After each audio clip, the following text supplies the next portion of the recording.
एक और मैं आप लोगों का वेलकम करती हूँ अपने YouTube चैनल जिसका नाम है केवीएस बायोलॉजी।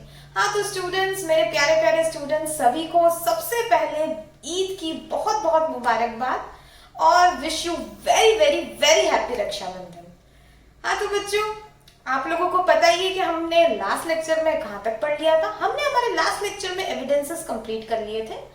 हमने ये जान लिया था कि फ्लावर कैसे मॉडिफाइड शूट कहलाता है। हमने कंप्लीट डायग्राम्स के साथ देखे थे, एक एक डायग्राम आप लोगों को समझाया गया था, शॉर्ट ट्रिक्स बताई थी, एग्जांपल्स को कैसे याद रखना है ये सब बताया था, और क्वेश्चन इस टॉपिक पे कैसे बनता है ये भी मैंने आप लोगों को बता दिया था। जिन भी बच्चों ने मेरा लास्ट लेक्चर नहीं देखा है, that means evidences of flower is modified shoot, अगर मिस कर दिया है तो मेरे लास्ट लेक्चर को जरूर देखें, मेरे चैनल पर जाएं और उसे जरूर देखें। हाँ तो बच्चों, आज स्टार्ट करेंगे हमारा दूसरा टॉपिक। ऑलराइट, उसके अंदर मैं आपको बताऊंगी सेक्सुअल रिप्रोडक्शन के इवेंट्स, ठीक है, कि वो कौन से इवेंट्स हैं जो कि सेक्सुअल रिप्रोडक्शन को कंप्लीट करते हैं, सेक्सुअल रिप्रोडक्शन की प्रोसेस को कंप्लीट करते हैं, राइट। और फिर हम देखेंगे मेल गैमेटोफाइट के बारे में, उसके पार्ट्स की स्टडी करेंगे, दैट मीन्स एंड्रोशियम की स्टडी करेंगे। ऑलराइट बच्चों, तो स्टार्ट करते हैं हमारा टॉपिक। आप लोग भी स्टार्ट कीजिए। हमारा टॉपिक है बच्चों इवेंट्स ऑफ सेक्सुअल रिप्रोडक्शन, ठीक है। अब वो कौन कौन से इवेंट्स हैं जो कि सेक्सुअल रिप्रोडक्शन को कंप्लीट करते हैं। दैट मीन्स सबसे पहला इवेंट होगा pre fertilisation event, right. Okay बच्चों, देन ऑब्वियसली फर्टिलाइजेशन, और उसके बाद होगा पोस्ट फर्टिलाइजेशन। ये तीनों प्रोसेस मिलकर सेक्सुअल रिप्रोडक्शन को कंप्लीट करती है, ठीक है बच्चों। प्री फर्टिलाइजेशन देखेंगे कि सबसे पहले प्री फर्टिलाइजेशन में क्या होता है, क्योंकि सबसे पहले तो फर्स्ट इवेंट की स्टडी करना जरूरी है। प्री फर्टिलाइजेशन में सबसे पहला इवेंट होता है कि स्ट्रक्चर ऑफ सेक्सुअल ऑर्गन बनता है। सबसे पहले सेक्सुअल ऑर्गन बनेगा तभी तो सेक्सुअल रिप्रोडक्शन की प्रोसेस आगे होगी, ठीक है। सबसे पहले तो स्ट्रक्चर कह लें, फॉर्मेशन ऑफ सेक्स ऑर्गन, ठीक है बच्चों, ये बन गया। ऑलराइट, और सेकेंडली क्या होगा, फिर बनेंगे spore formation. Obviously spore formation होगा, मैंने आपको बताया था स्पोर फॉर्मेशन के बारे में अपने फर्स्ट लेक्चर में, जरूर देख लेना। ऑलराइट, और फिर लास्ट में गैमेट्स बनेंगे, ठीक है। ऑलराइट, सबसे पहले अपन ने क्या देखा कि किसका स्ट्रक्चर बनेगा, फॉर्मेशन ऑफ किसका स्ट्रक्चर बनेगा, दैट मीन्स सेक्स ऑर्गन। क्या बनेगा, sex organ. Sex organ means what, androecium और गायनोशियम। क्लियर हुई मेरी बात, ठीक है। एंड्रोशियम एंड गायनोशियम ये हो गए सेक्स ऑर्गन, और इन्हें हम क्या कहते हैं, एसेंशियल फ्लोरल ऑर्गन्स भी कहते हैं। मैंने आपको जब फ्लावर पढ़ाया था उसमें बताया भी था, अगेन रिपीट करें, उन्हें एसेंशियल फ्लोरल ऑर्गन्स भी कहते हैं। एसेंशियल फ्लोरल ऑर्गन्स क्यों कहते हैं, किस लिए कहते हैं, क्योंकि ये डायरेक्टली पार्टिसिपेट करते हैं किसमें, सेक्सुअल रिप्रोडक्शन में, ठीक है। आप एंड्रोशियम और गायनोशियम को फर्टाइल वर्ल्स भी कह सकते हैं, फर्टाइल रोल्स भी कह सकते हैं, जो भी आपका प्रोनाउंसिएशन आपको ठीक लगे आप कह सकते हैं, ठीक है। और नॉन एसेंशियल फ्लोरल ऑर्गन्स कौन से हो गए, साथ के साथ ये भी पढ़ ही लेते हैं। नॉन एसेंशियल फ्लोरल ऑर्गन्स हो गए वो जो कि डायरेक्टली पार्टिसिपेट नहीं करते, बिल्कुल, जो डायरेक्टली पार्टिसिपेट किस में नहीं करते, सेक्सुअल रिप्रोडक्शन में नहीं करते, right, that is petals and sepals, और अगर हम ग्रुप में कहें तो कैलिक्स एंड कोरोला। क्लियर। आप अगर चाहेंगे तो मैं इसे आपको शॉर्ट डेफिनेशंस में लिखवा भी दूंगी। तो सबसे पहले प्री फर्टिलाइजेशन इवेंट देखेंगे, ठीक है। तीनों के मैं लिख रही हूँ, इसके तीनों इवेंट्स आप लोग देख लीजिए और नोट करिएगा properly. Events of sexual reproduction, right, pre fertilisation event, ठीक, प्री फर्टिलाइजेशन इवेंट, ठीक। सेकेंड फर्टिलाइजेशन, ऑब्वियसली, ठीक। Third post fertilisation, post fertilisation event. Alright, अब ये तीनों प्रोसेस मिलकर किसे कंप्लीट करती हैं, सेक्सुअल रिप्रोडक्शन को, ठीक है। इन तीनों प्रोसेस से मिलकर सेक्सुअल रिप्रोडक्शन होता है, कंप्लीट होता है तीनों इवेंट से। ओके, अब सबसे पहले प्री फर्टिलाइजेशन इवेंट देखेंगे। इसके अंदर क्या होता है, जैसे कि मैंने आपको बताया किसका फॉर्मेशन होगा, स्ट्रक्चर ऑफ सेक्स ऑर्गन, ठीक है ना, उसका फॉर्मेशन होगा, ठीक है। चलो अपन इसे अलग से लिख लेते हैं ताकि आप लोगों को बिल्कुल भी कंफ्यूजन ना हो। I am rubbing it students, I hope you all of you have written this. All right. ठीक है, प्री फर्टिलाइजेशन इवेंट्स जैसा कि मैंने अभी बताया क्या क्या होगा, ब्लू से लिखते हैं तो थोड़ा सा आप लोगों को भी इजी रहेगा. Pre fertilisation events, right. इसमें भी 3 प्रोसेसेस है. ठीक है ना, बायोलॉजी पढ़ रहे हैं, it's not easy at all. Her bar her process की स्टडी करनी पड़ती है, तभी जाके हर एक चीज क्लियर होती है माइंड में. हर चीज क्लियर होगी तभी एमसीक्यू करेक्ट होगा. ठीक है, डिटेलिंग इज वेरी इंपॉर्टेंट. ऊपर ऊपर तो हर कोई पढ़ सकता है, लेकिन डिटेल पढ़ना बहुत जरूरी है, तभी तो हम क्वेश्चन अच्छे से सॉल्व कर पाएंगे. Pre fertilisation event, come on. Okay, मैंने क्या बताया था? Formation of structure of what? Sex organ. Sex organ बनेगा सबसे पहले. Sex organ that means androecium and gynoecium, right. Androecium, gynoecium. ठीक. ओके, फिर स्पोर फॉर्मेशन. स्पोर फॉर्मेशन होगा. थर्ड, गैमेट्स बन जाएंगे, राइट. अब क्योंकि हम स्टडी करने जा रहे हैं किसके बारे में? हम स्टडी करेंगे androecium that means male gametophyte के बारे में स्टार्ट करने जा रहे हैं.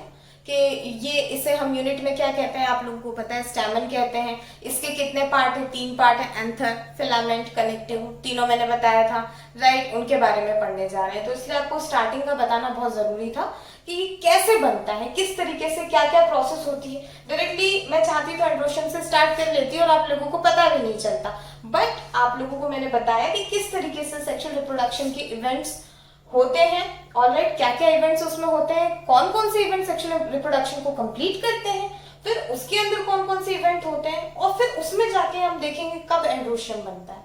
ऑलराइट बच्चों, ये देख लिया आपने एंड्रोशियम कैसे फॉर्मेशन हुआ. ऑलराइट, अब स्टार्ट करेंगे एंड्रोशियम का टॉपिक. ओके, अब मैं इसे रब कर रही हूँ. Alright students, I am rubbing it. अब अपन एंड्रोशियम के बारे में दैट मीन्स मेल गैमेटोफाइट के बारे में पढ़ना स्टार्ट करेंगे. हेडिंग डाल देना मेल गैमेटोफाइट एंड्रोशियम. ओके,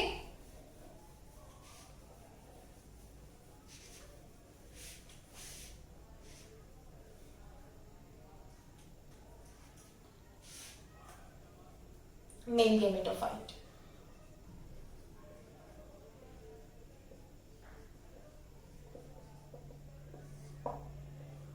इसके बारे में स्टडी करने जा रहे हैं.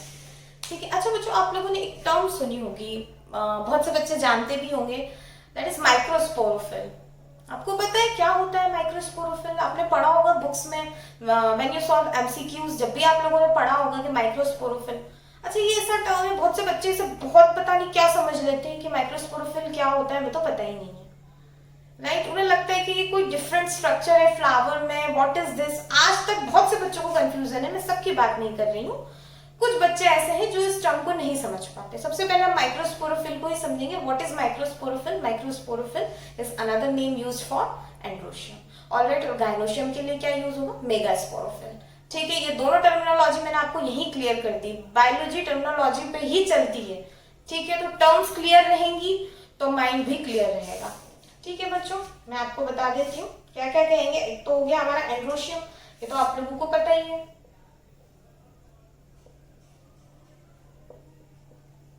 एंड्रोशियम ऑब्वियसली ये तो हो गई ग्रुप वाली बात. और मैंने आप लोगों को यूनिट भी पढ़ाई है. What is the unit of androecium? That is stamen. Okay, क्या कहते हैं और इसे? Microsporophyll, right. माइक्रोस्पोरोफिल. ठीक. ऑलराइट, गायनोशियम के बारे में भी लिख लेते हैं. सिर्फ लिखेंगे क्योंकि अभी हम इसके बारे में नहीं पढ़ रहे हैं. ठीक है, यहाँ पे एक लाइन मैं ऐसे ड्रॉ कर देती हूँ. गायनोशियम का भी आप लिख लें, दैट इज मेगास्पोरोफिल. ठीक है, ये दोनों टर्म मैंने आपको यहाँ पे क्लियर कर दी है. What is microsporophyll and what is megasporophyll. Clear हो गया. स्टैमेंस. ठीक है, स्टैमेन के 3 पार्ट हमने कौन कौन से देखे थे? Anther, filament and connect, right. अब 3 कॉलम्स बनाएंगे और तीनों पार्ट की अलग अलग स्टडी करेंगे. ठीक है, ऑलराइट बच्चों, इसे कॉपी कर लीजिए. इसको कॉपी कर लो, कर ही लिया होगा अभी तक, ठीक है। अब बच्चों क्या डील करेंगे, एंथर के बारे में पढ़ेंगे, बिल्कुल, फिलामेंट एंड कनेक्टिव, तीनों के बारे में, जो कि किसका पार्ट है, एंड्रोशियम का पार्ट है, बिल्कुल। 3 कॉलम्स बनाएंगे और तीनों को अलग अलग स्टडी करेंगे। अब सबसे पहले मैं आप लोगों को एंथर के बारे में बता देती हूँ। एंथर हम लोगों ने पढ़ा है किस तरह का स्ट्रक्चर होता है, बाइलोब्ड होता है, 2 लोब होते हैं इसके अंदर, बिल्कुल, है ना। और सबसे इंपॉर्टेंट बात एंथर की क्या है, या कह लेंगे सबसे इंपॉर्टेंट फंक्शन जो हमारे लिए जानना बहुत जरूरी है, दैट इज कि एंथर में होता क्या है। एंथर में बनते हैं पोलन ग्रेन्स। ऑलराइट बच्चों, पोलन ग्रेन्स आप सभी जानते हैं, पोलन ग्रेन्स बनते हैं एंथर में, राइट। अब ये पोलन ग्रेन्स बनते हैं तो एंथर क्या हो गया, एंथर हो गया फर्टाइल पार्ट, किसका, स्टैमेन का, राइट। फर्टाइल पार्ट हो गया, क्यों, क्योंकि पोलन ग्रेन बनते हैं, क्लियर। अब थोड़ा और डिटेल में जानेंगे, ठीक है। बाइलोब्ड तो होता ही है, मतलब 2 लोब होते हैं, तो हर एक लोब के अंदर 2 पॉलन सैक होते हैं जो कि ओवल शेप्ड होते हैं, 2 पॉलन सैक होते हैं, ठीक है। तो ओवरऑल कितने पॉलन सैक हो गए, 4 पॉलन सैक हो गए। पॉलन सैक के अंदर ही पॉलन ग्रेन बनते हैं, ठीक है बच्चों, क्लियर हुई इतनी बात। ऑलराइट, पॉलन सैक को और भी क्या नाम हो सकता है, टर्मिनोलॉजी का गेम है, नथिंग एल्स, कोई ऐसी बड़ी बात नहीं है। माइक्रोस्पोरेंजिया, क्या कहेंगे, पॉलन सैक को माइक्रोस्पोरेंजिया भी कहेंगे, थीका भी कहेंगे, क्लियर हुई इतना। ये आपको एंथर का बारे में जानना बहुत जरूरी है, एंथर का इतना फंक्शन आप लोगों को पता होना चाहिए, ठीक है। तो फर्स्ट कॉलम स्टार्ट करते हैं, एंथर के बारे में लिख लेते हैं, ठीक है, क्योंकि ऐसे ही बारीकी से ही क्वेश्चन बनाए जाते हैं एग्जाम में, ठीक है। 3 पार्ट्स तो यहाँ पर लिख देती हूँ, फिर आप लोग भूल जाओगे कि 3 पार्ट हम पढ़ किसके रहे हैं, हो जाता है ना, कई बार भूल भी जाता है, right. We are studying about stamina, alright. Group में एंड्रोशियम लिखूं क्या, लिख देती हूँ, क्योंकि आप लोगों का कोई भरोसा नहीं है, ठीक। एंथर, राइट, फिलामेंट, कनेक्टिव, ठीक बच्चों, anther, filament and connective. Alright, 3 column बनाएंगे, मैं अलग से ही कॉलम बना देती हूँ ताकि क्लियर होती जाएगी चीजें, ठीक है। एंथर के बारे में लिखेंगे बच्चों, मैंने आपको बता ही दिया, इसका बाइलोब्ड स्ट्रक्चर होता है, बिल्कुल।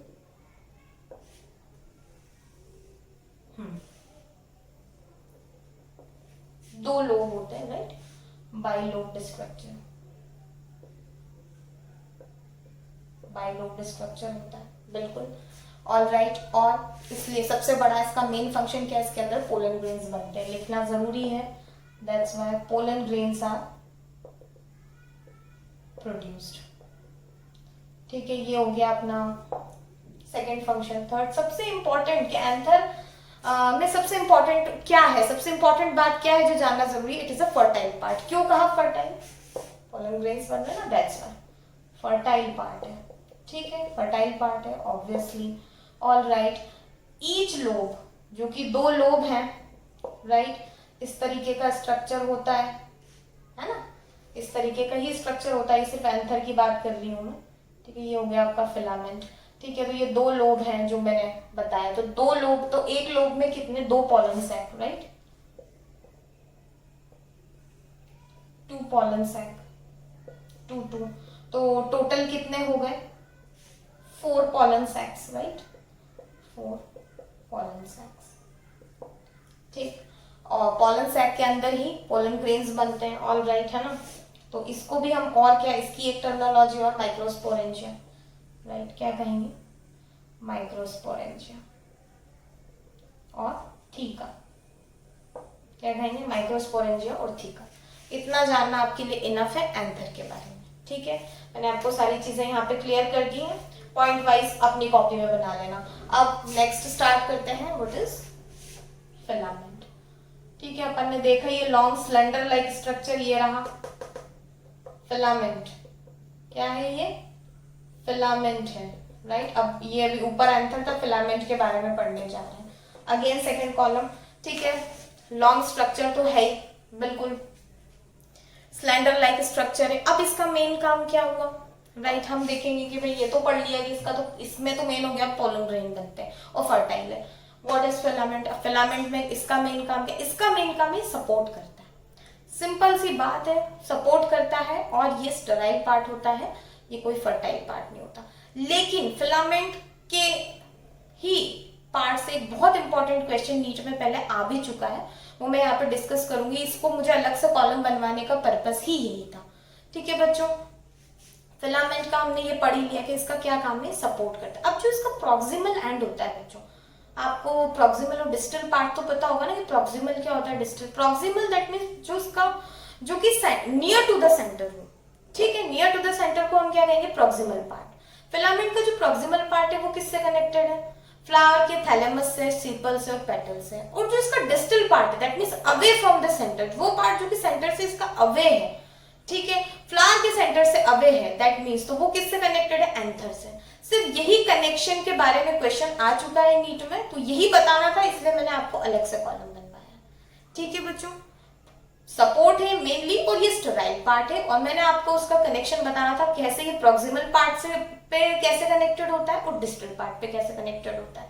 ठीक है, अभी यहाँ पे लिखूंगी, सब क्लियर हो जाएगा। ओके बच्चों, स्टार्ट करते हैं फिलामेंट के बारे में। फिलामेंट का देखेंगे, long slender like structure,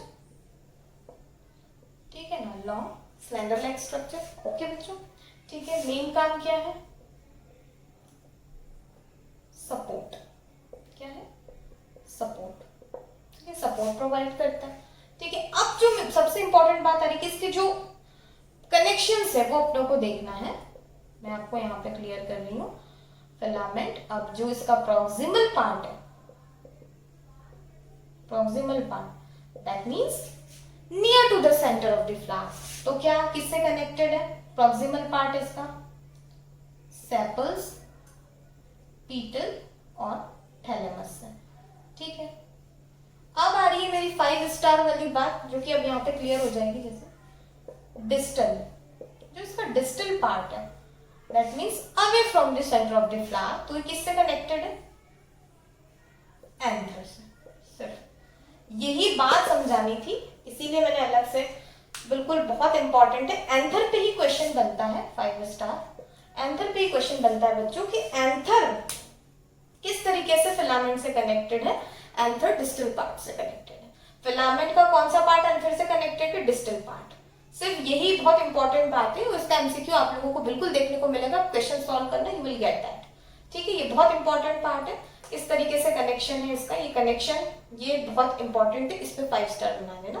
filament का कनेक्शन, प्रॉक्सिमल पार्ट फिलामेंट का किन से कनेक्ट होता है, सीपल, पेटल और थैलेमस से, और डिस्टल पार्ट फिलामेंट का किससे कनेक्टेड होता है, एंथर। बस मोस्ट इंपॉर्टेंट हमें यही पढ़ना था। अब बात करेंगे कनेक्टिव की। ऑब्वियसली ये पार्ट, ये सब मैंने आपको बता दिया था, ठीक है, ये जो बीच वाला पार्ट है ना, ये है कनेक्टिव। ठीक है, कनेक्टिव की बात करेंगे। कनेक्टिव, ठीक है, दोनों लोब्स को कनेक्ट करके रखता है, बिल्कुल act as a cementing material. किस तरह एक्ट करता है, सीमेंटिंग मटेरियल की तरह एक्ट करता है दोनों लोब्स के बीच में, एंथर के दोनों लोब्स के बीच में ये प्रेजेंट होता है और act is a cementing material. ठीक है, और इसका सबसे इंपॉर्टेंट बात ये है कि इसके अंदर बच्चों होते हैं वस्क्यूलर बंडल्स। हम सब जानते हैं वस्क्यूलर बंडल्स क्या होते हैं, xylem and phloem. Obviously xylem that means conduction of water, obviously, and phloem that means conduction of food. तो इनडायरेक्टली इसका क्या फंक्शन हो गया, सीमेंटिंग मटेरियल तो है ही, और मोस्ट इंपॉर्टेंट फंक्शन ये जनरली प्रेजेंट नहीं होता। ये सबको पता है कि connective is cementing material between the 2 lobes of anther, ये तो सब लोगों को पता है। लेकिन ये जो एक और जो फंक्शन है ना इसका बहुत इंपॉर्टेंट, ये पता नहीं होता है जनरली, ये मैं आप लोगों को बता देती हूँ। इसके अंदर प्रेजेंट होते हैं वस्क्यूलर बंडल्स, तो वो किस में हेल्प करेंगे, ऑब्वियसली इनडायरेक्टली जाइलम फ्लोएम की बात आ रही है तो नरिशमेंट की बात आएगी। तो सबसे बड़ा फंक्शन कनेक्टिव का क्या हो गया, नरिशमेंट हो गया। ठीक है, इसे भी लिख लेते हैं, ये हो गया हमारा कंप्लीट एंड्रोशियम। हमने कंप्लीट पढ़ लिया, तीनों पार्ट के बारे में जान भी लिया, अलग अलग कॉलम्स भी बना लिए, और किस हिसाब से क्वेश्चन बन सकता है वो भी मैंने आपको बता दिया। ठीक है, कनेक्टिव के बारे में लिखते हैं, तो स्टार्ट करते हैं। ठीक है, कनेक्टिव लिंक है, obviously connective link between the 2 lobes of anther. ठीक बच्चों, कनेक्टिव लिंक है, two lobes of anther, obviously act as a cementing material, ये भी लिखो, act as a cementing material, right. और सबसे important, it contains what, vascular bundles, obviously, to help in nourishment.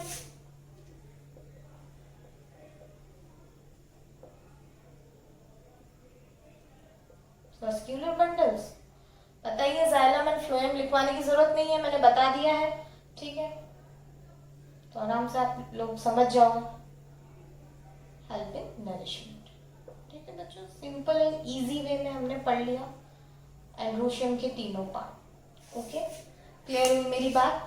Alright बच्चों, हमने पूरा इसके बारे में जान लिया, राइट। अब मैं आपको बताऊंगी कि लोब्स के बेसिस पे एंथर कितने टाइप के होते हैं, 2 टाइप के होते हैं, ये अपन पूरा डिस्कस करेंगे लोब्स के बेसिस पे, ठीक है। 2 लोब होते हैं, 1 लोब होता है, उसके हिसाब से एंथर को कितने टाइप्स में डिवाइड किया गया वो मैं आप लोगों के साथ डील करूंगी, ठीक है बच्चों। ये यहाँ तक आप लोगों को क्लियर हो गया होगा, आई होप। और अपन लोगों को उसके बाद नेक्स्ट लेक्चर में स्ट्रक्चर ऑफ एंथर स्टार्ट करना है, ठीक है। तो उसका टीएस मैं आप लोगों को बताऊंगी, तो इम्पॉर्टेंट है, तो बिल्कुल मिस मत करिएगा। ऑलराइट, ये तो थ्योरेटिकल पार्ट था आज का, लेकिन अब थोड़ा टेक्निकल स्टार्ट होगा, तो डोंट मिस इट। ऑलराइट बच्चों, ओके, अपना बहुत बहुत ध्यान रखिएगा, बहुत अच्छे से पढ़ाई करिएगा, ठीक है बच्चों। मेरे चैनल को लाइक शेयर एंड सब्सक्राइब करना ना भूलें। All the very best, thanks for watching.